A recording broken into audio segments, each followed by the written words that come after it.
Bom dia, pessoal. Eu sou Rodrigo Bueno, analista de política internacional do portal Hermenêutica Política, e no vídeo de hoje eu vou falar como o segundo governo do presidente eleito nos Estados Unidos, Donald Trump, vem tomando forma com as escolhas para a composição do seu gabinete. Eu vou focar em alguns nomes-chave e com impacto mais direto na política externa americana e nas relações internacionais como um todo. Antes da gente entrar nessa análise, eu deixo um recado para vocês que o meu texto sobre todos os motivos que levaram à vitória de Donald Trump nas eleições sairá na próxima semana. Lá eu vou abordar todos os tópicos, a economia, a questão da imigração, a questão da insatisfação generalizada com as políticas culturais do Partido Democrata. Todos esses pontos, com uma análise mais completa, sairão no meu texto, que será publicado no portal Hermenêutica Política na próxima semana. Seguindo para a nossa análise aqui dos nomes que Trump escolheu para compor seu gabinete, o primeiro nome que eu acho que precisa ser analisado com um pouco mais de cautela é o do bilionário Elon Musk, dono da Tesla, dono da SpaceX, dono do antigo Twitter, atual X. O Musk sempre se posicionou na arena pública como um libertário, mas nos últimos anos, em especial, ele vem se aproximando muito do movimento chamado de direita alternativa, em especial do trumpismo. As razões para isso são majoritariamente duas. A primeira é de conteúdo programático. Tanto os trumpistas quanto os libertários têm uma profunda agenda de rejeição das instituições estatais americanas, que basicamente foram o que tornaram os Estados Unidos a superpotência que ela é hoje. Então tem um ponto aí de ligação na agenda trumpista com a agenda libertária, que falam, por exemplo, em fim do Banco Central, que é uma demanda histórica dos libertários, mas que agora a direita alternativa acaba comprando. Tem demanda sobre a limitação do escopo de atuação, por exemplo, da CIA, do FBI, da NSA. E alguns até falam em extinção dessas agências, porque elas violariam as liberdades mais fundamentais da população americana. É algo um tanto quanto utópico, mas caso aconteça, o MSE chinês e a FSB russa vão soltar fogos de artifício comemorando a decisão, porque os Estados Unidos vão se tornar basicamente uma presa extremamente fácil na arena internacional. Então tem alguns pontos de agenda em comum dos libertários com os trumpistas. A gente pode lembrar também do próprio presidente argentino, Javier Milei, que em campanha prometeu o fim do Banco Central. Chegou lá e viu que não era bem assim. Existe um certo limitador do cargo máximo executivo nos países.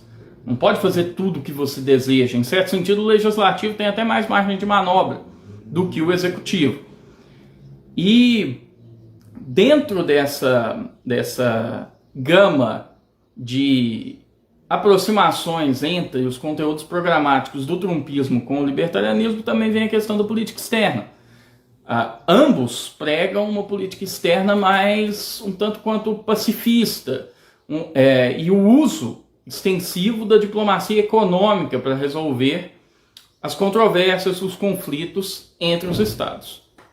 Esse é o ponto programático que aproxima Musk do trumpismo. Mas tem um outro ponto que ele é ideológico, mas também é muito pessoal para o bilionário, que é o fato de que o identitarismo, ou a cultura woke, ou o progressismo, como queiram chamar, atacou diretamente a família do Musk e levou o filho de Musk a optar por uma cirurgia de mudança de sexo. Devido a isso, o Musk suspendeu todo o apoio que ele dava ao Partido Democrata, inclusive ele votou na Hillary em 2016, votou no Biden em 2020, mas chegou um ponto que para ele foi demais. E aí ele declarou publicamente, na imprensa, nos meios de comunicação, a seguinte frase, abre aspas, eu vou exterminar o vírus woke, fecha aspas.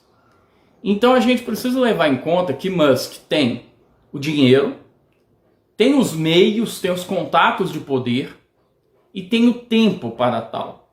Então essa agenda eu creio que será muito forte no segundo mandato do Trump. Vai ser um mandato mais preocupado com o que a gente convencionou chamar de guerra cultural. Trump criou, para abrigar Elon Musk no governo, o chamado Departamento de Eficiência Governamental. A presença do Musk no governo pode dar aos Estados Unidos algo que ele não tem há muito tempo, que é um legítimo foco e um legítimo gás, vamos colocar assim, na questão da inovação. Se a gente lembrar, o último grande pico de inovação global foi durante o período da Guerra Fria.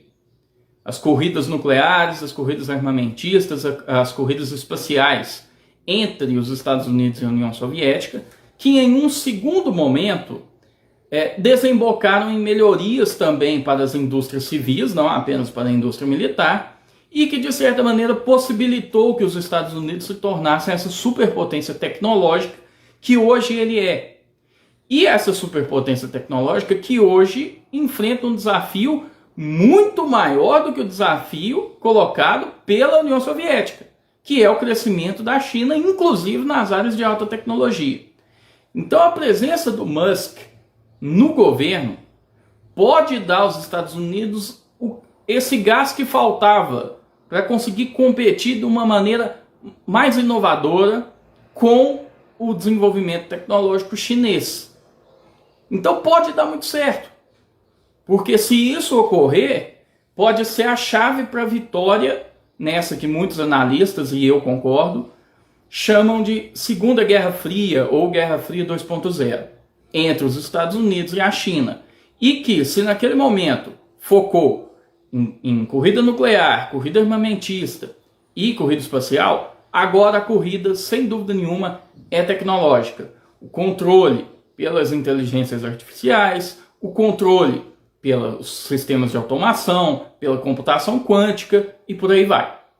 Então pode dar muito certo a presença de Musk, sim, mas também pode dar muito errado. Por quê? Musk e Trump são pessoas muito parecidas. Ambos são bilionários, ambos são extremamente egocêntricos e ambos são extremamente poderosos. Ou seja, é 8 a 80. Ou os Estados Unidos vai sair desse processo com um sistema de inovação muito melhor do que o anterior, ou vai ter uma rixa entre os dois que pode prejudicar a agenda política interna do Partido Republicano e pode inclusive levar a um novo racha no Partido Republicano entre Musk e Trump. Então a gente precisa ficar atento a isso. Outra escolha do Donald Trump que precisa ser comentada com um pouco mais de detalhe foi a escolha da Susan Willis para chefiar a Casa Branca, o papel de Chief of Staff. Esse papel não tem uma analogia perfeita aqui no Brasil, mas o mais próximo seria o ministro-chefe da Casa Civil. Basicamente, quem controla a agenda do presidente, basicamente quem controla a Casa Branca e quem vai controlar quem vai ter e quem não vai ter acesso direto ao Donald Trump.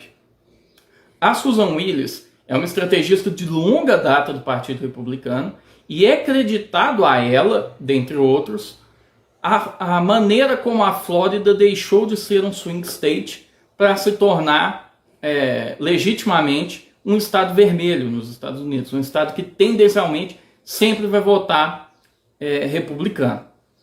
O papel da Susan Willis é muito importante porque pode limitar que algumas vozes um pouco mais radicais dentro do trumpismo tenham um acesso direto ao presidente americano. Então pode dar um certo profissionalismo para a administração, que é algo que todo mundo está em dúvida de como vai acontecer. Mas no caso da nomeação dela, é uma nomeação mais pragmática, uma nomeação mais técnica, que mostra que o Trump não está se levando totalmente para uma certa guerra cultural, para uma certa política do homem louco, Madman Politics, como a gente costuma chamar. A gente precisa lembrar que essa vitória, digamos, dos republicanos na Flórida, que vem se consolidando nas últimas eleições, teve sim a participação direta dela. Se a gente lembrar, em 2000, a primeira eleição do George W. Bush, a eleição foi decidida pela Flórida, inclusive com pedidos de recontagem, contestação judicial, ou seja, a Flórida era um estado que poderia, dependendo do contexto, ir para um lado ou para o outro. Isso acabou, muito por causa da ação da Susan Willis. Agora passando para a nomeação que mais me deixou empolgado de todas do governo Trump, a nomeação do senador da Flórida, Marco Rubio, para secretário de Estado. O Rubio é disparadamente um dos políticos que mais entende de relações internacionais na política americana. Disparado. Ele participou dos comitês de relações exteriores do Senado, presidiu esse comitê, participou dos comitês de inteligência do Senado, presidiu esse comitê também. É alguém que tem um amplo conhecimento das relações internacionais, um amplo conhecimento geopolítico sobre os Estados Unidos, sobre o papel que os Estados Unidos precisa exercer no mundo. E também o Rubio é importante porque ele é o último dos neocons, o último dos neoconservadores, com um amplo papel de destaque na política americana e dentro do Partido Republicano.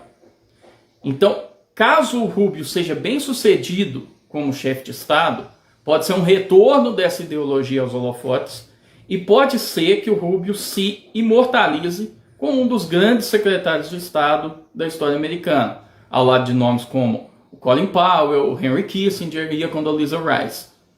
A escolha do Rubio ela é muito sensata por parte do Trump. Tão sensata que a gente fica em dúvida se foi o Trump mesmo que escolheu ou se foi uma pressão do establishment republicano para que ao menos os cargos-chave da política externa ficassem com republicanos tradicionais e não com a galera da nova direita trumpista ou da direita alternativa.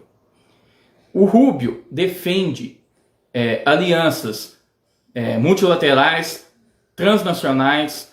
Ele defende que os Estados Unidos devem se portar de uma maneira mais ativa em relação à contenção da influência chinesa no mundo. Para a América Latina, Rubio, é bom lembrar, tem descendência cubana. Então ele deve desenhar uma política externa americana mais voltada aos interesses regionais imediatos dos Estados Unidos. O que isso significa? Quando eu estava na faculdade, muitos analistas, professores, tanto de política externa brasileira quanto política externa americana, diziam que os Estados Unidos tinham fechado o olho depois do 11 de setembro para o seu entorno regional. E isso permitiu que a China, basicamente, aplicasse uma neocolonização mercantil, econômica, financeira, nos países da América Latina, que antes eram parceiros comerciais prioritários dos Estados Unidos. Trump pode mudar isso com a nomeação do Marco Rubio. Então essa nomeação é muito importante, ela confere um grau de pacificação entre os aliados americanos. Na geopolítica ocidental, vamos colocar assim, os países que são considerados ocidentais, do ponto de vista geopolítico, como Coreia do Sul, Japão, Austrália, Taiwan, podem dormir tranquilos com a escolha do Marco Rubio. Tá? Então, pessoal, é isso que o vídeo tinha para tratar hoje, dessas principais escolhas do presidente americano Donald Trump. Muito obrigado para quem assistiu até o final. Uma boa semana para todos. Sigam as nossas redes sociais e até o próximo vídeo.